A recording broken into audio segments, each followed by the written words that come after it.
Thank you, Honorable Vice Chairman, sir. My subject is concern over status of implementation of Bodo Peace Accord 2020. The Bodoland Territorial Region has witnessed a remarkable transformation since the signing of the Bodo Peace Accord 2020, which has played a vital role in restoring peace, stability, and democratic governance in the region after decades of unrest.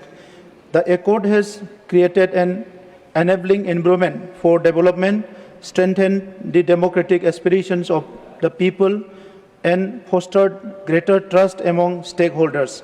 Considerable progress has been achieved in infrastructure development, education, livelihood generation, and institutional strengthening, reflecting the positive impact of the Accord.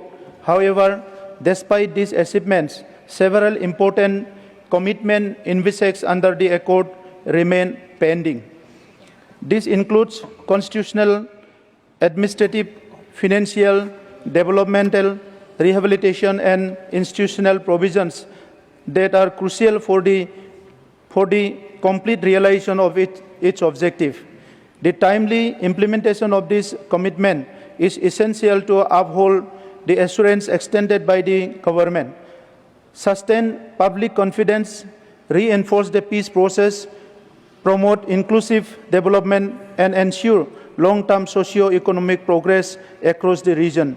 In view of the above, I request the government to provide a comprehensive update on the measures taken to fulfill its various provisions. I also urge the government to expedite the implementation of all pending commitments in a time-bound manner.